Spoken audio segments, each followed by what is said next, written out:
जय माता दी। श्री शिवाय नमस्तुभ्यम। आज है नवरात्रि का सोमवार और आज नवरात्रि की दो तिथियां एक ही में मिलन के स्वरूप में है, अर्थात नवरात्रि द्वितीया और तृतीया आज ही है और सोमवार का दिन होने के कारण यह सबसे सुंदर शिव गौरा का एक दिन हो गया है, शिव और अम्बे का एक दिन हो गया है, शिव और शक्ति का एक दिन हो गया है, जो कि जीवन में चमत्कार के रूप में होगा। आप सभी या तो सुबह या शाम या दिन भर में जब भी आपको समय मिले यह विशेष दीपक, जिसमें आपको माँ भगवती और महादेव का ध्यान करना है। माता रानी और महादेव एक ही है, अर्धांग स्वरूप है और उनकी कृपा से जीवन में अटका हुआ रुका हुआ काम तो बनना ही है। उपाय काफ़ी सरल है और कई भक्तजन इस उपाय को कर चुके होंगे, परंतु आज कहे अनुसार विशेष विधि से जरूर से एक बार दोबारा कर लीजिएगा, क्योंकि आज के दिन की बहुत महत्वता है। कई तरह के शुभ योग बन रहे हैं। पशुपति व्रत करते हैं तो करें, नहीं कर पाते हैं पशुपति व्रत, साधारण सरल तरीके से नवरात्रियां चल रही हैं, दिव्य तिथियों में किए गए उपाय कभी खाली नहीं जाते। पहला उपाय कैसे करना है ध्यान से सुने और अंत तक बने रहें। या तो आप आटे का दीपक ले लीजिए या मिट्टी का दीपक ले लीजिए। आटे का दीपक लेंगे तो बाद में चींटी चिड़िया कबूतर वहाँ पर विराजित होकर उसे खा लेंगी, तो आपको अन्नदान का भी इससे सुख मिल जाएगा। इसलिए प्राचीनतम समय में अन्नदान के लिए बहुत श्रेष्ठ आटे का दीपक बताया जाता था। नहीं तो मिट्टी का दीपक तो है ही, परंतु मिट्टी के दीपक को साफ सुथरा कर लीजिएगा। उसमें पड़ी हुई पहले बाती और तेल को आपको साफ कर लेना है। अब सबसे पहले उस दीपक में आपको रखना है एक चावल का दाना। गुरुजी कहते हैं जब नारी के जीवन में भारी दुख पड़ रहा हो, किसी न किसी स्वरूप में मानव परेशान हो, तो एक चावल का दाना ऐसी पूर्णता दिलाता है कि आप देखते रह जाते हैं। पूर्ण चावल आपको सबसे पहले दीपक के अंदर रख लेना है, फिर उसमें अच्छी तरह से आपको घी भर देना है।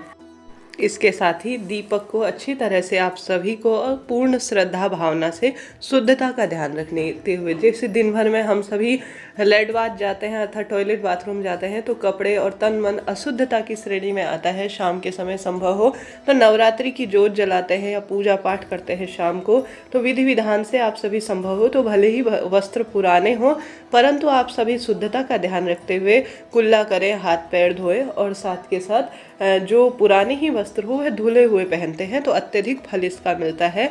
और आपको एक दीपक जिसमें अच्छी तरह से पूर्ण चावल रखना है, ठीक है। घी और जो है पूर्ण चावल, जो पूर्ण चावल है वह सर्वश्रेष्ठ माना जाता है। चावल किसी भी स्वरूप में हो, खंडित नहीं होना चाहिए। अब दीपक 3 स्थानों पर आप जला सकते हैं, या तो बेलपत्र पेड़ जो कि अपने आप में अद्भुत है, या महादेव का मंदिर, या घर का मंदिर।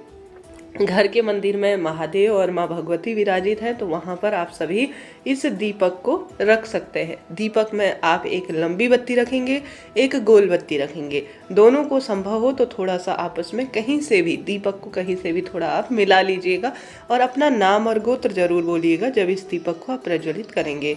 हे शिव शक्ति, मेरा नाम गोत्र यह है और मैं आपके नाम का आज शिव शक्ति दीपक लगाने जा रही हूँ। मेरे जीवन में रोग दोष कष्ट संकट पीड़ा का जो है उसका अंत करें और मेरे जीवन में खुशियाँ बरकत सौभाग्य दुख दरिद्रता हर स्वरूप में जिस तरह से मैं परेशान हूँ उस स्वरूप में उसका निदान कर कर खुशियाँ परिवार में दें। ऐसी प्रार्थना करते हुए सत सत प्रणाम करते हुए आप घर की तरफ आ जाए। यकीन मानिए दीपक तो आप रोज लगाते हैं, परंतु शिव शक्ति के नाम का जो दीपक है, जो चावल के साथ विशेष मिलन के तहत लगाया जाता है नाम गोत्र बोलकर, वह तुरंत मनोकामना पूर्ण करने में सहायक होता है। तो यह पहला उपाय मैंने आपको बताया। आपसे कमेंट्स में अनुरोध है जय शिव शक्ति लिखिएगा और साथ ही जय माता दी लिखना ना भूलें। वीडियो को लाइक करें, शेयर करें, सब्सक्राइब करें। बात कर लेते हैं दूसरे उपाय की।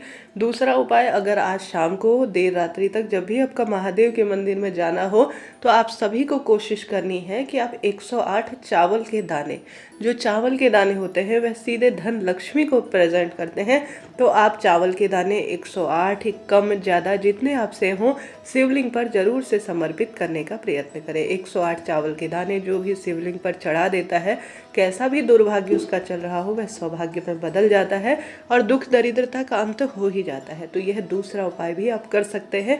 इच्छा आपकी है, आप घर के मंदिर में करें या महादेव के मंदिर में, भाग्य तो आपके खुलने ही है।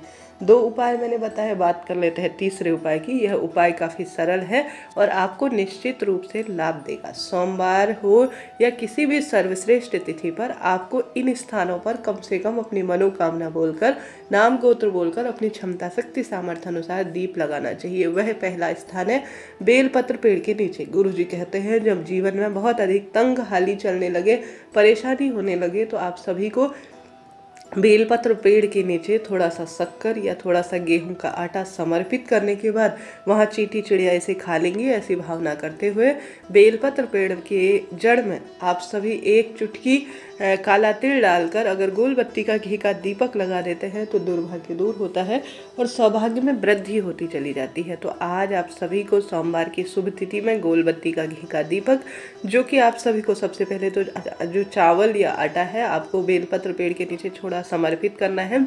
उसके बाद आप सभी को यह दीपक लगा देना है। इससे कैसा भी दुर्भाग्य हो वह सौभाग्य में निश्चित रूप से बदल जाएगा। यह कार्य आपको करना है। साथ के साथ आप सभी को इसके साथ ही आज की सर्वश्रेष्ठ और दुर्लभ तिथि में शिव का श्रृंगार करना है। बेलपत्र भले ही आपको 5 मिल पाए, 11, 21 जितनी भी मिल पाए, अपना नाम गोत्र बोलते हुए शिवलिंग पर सुंदर स्वरूप में बेलपत्र का श्रृंगार करें। ओम का उच्चारण करते हुए शिवलिंग पर आप अपना नाम गोत्र बोलते हुए घी के जो है ओम बना देते हैं या चंदन से ओम बना देते हैं, तो यह भी सुख सौभाग्य की निशानी के रूप में जाना जाता है। माता भवानी के नाम का चाहे तो प्रथम वाला उपाय करें, चाहे तो दूसरा वाला उपाय करें, आपको एक दीपक माँ भवानी के नाम का जरूर से लगाना चाहिए। इससे भी कैसा दुर्भाग्य चल रहा हो वह सौभाग्य में बदल जाता है। रोग कष्ट कर्ज संकट पीड़ा से भी मुक्ति मिलने लग जाती है। तो आप सभी को यह कार्य जरूर करना चाहिए। आजकल जो शुभ और श्रेष्ठ तिथियां हैं उनके अनुसार घर के दरवाजे पर आपको जरूर से एक दीपक लगाना चाहिए। माँ भगवती आपके घर में आएंगे, ऐसी प्रार्थना करते हुए नियम मान लीजिए कि घर के दरवाजे पर आपको जरूर से दीपक लगाना है। घर की रसोई में माँ अन्नपूर्णा का वास है, वहाँ भी आप दीपक जरूर लगाएं। आप कहीं बाहर नहीं जा सकते बेलपत्र महादेव के मंदिर में, तो आपके घर पर ही एक ऐसा दिव्य वृक्ष है जो कि सभी वृक्षों में सबसे उत्तम है, वह है तुलसी माँ। तुलसी माँ में जिस घर में दीपक लगता है, जिस घर में घर की दरवाजे पर दीपक लगता है, जिस घर में घर की रसोई में दीपक लगता है, घर के मंदिर में विधि विधान से पूजा होती है, उस घर में कोई विशेष उपाय नियम करने की आवश्यकता नहीं होती। नवरात्रि के चरम और श्रेष्ठ और सुंदर दिन है आज के दिन किया गया कोई भी उपाय कभी निष्फल नहीं जाता। आज के दिन किए गए कोई भी कार्य कभी निष्फल नहीं जाते। रोग दोष कष्ट संकट पीड़ा से हर स्वरूप में यह मुक्ति देते हैं, दुख दरिद्रता का नाश करते हैं, कष्ट संकट पीड़ा से इनका निदान होता है और बरकत खुशियाँ परिवार में बनी रहती है। माता रानी आपके सभी मनोरथ सिद्ध करे, ऐसी प्रार्थना करते हुए आज आप श्री शिवाय नमस्तुभ्यम मंत्र का जाप करें, दुर्गा चालीसा, दुर्गा सप्तशती का पाठ करें। भाग्य बदलेगा, दुर्भाग्य दूर होगा, सौभाग्य में वृद्धि होगी। आज माता ब्रह्मचारिणी और चंद्र घंटा का पूजन का दिन है, दूसरा तीसरा दिन है, तो माता को दूध से बनी हुई मिठाई, चीनी इत्यादि का भोग लगाएं। यह बहुत शुभ और श्रेष्ठ माना जाता है। माता की पूजा, महादेव की पूजा संयुक्त रूप से आज करें। कैसा भी दुर्भाग्य चल रहा हो उसका निदान होगा। माँ भगवती के गले में फूलों की माला आप समर्पित करें, महादेव के लिए बेलपत्र की माला समर्पित करें। माँ को सुहाग की सामग्री, नारियल इत्यादि आज के दिन चढ़ा देते हैं, तो यह कैसी भी परेशानी हो उसका निदान करेगा, सुख सौभाग्य में वृद्धि करने वाले एक कार्य के रूप में जाना जाएगा। नवरात्रि का आज श्रेष्ठ दिन है। आज के दिन किया गया कोई कार्य कभी निष्फल नहीं जाता। तो कमेंट्स में जय माता दी लिख दीजिए और हर हर महादेव लिखना तो भूले ही नहीं।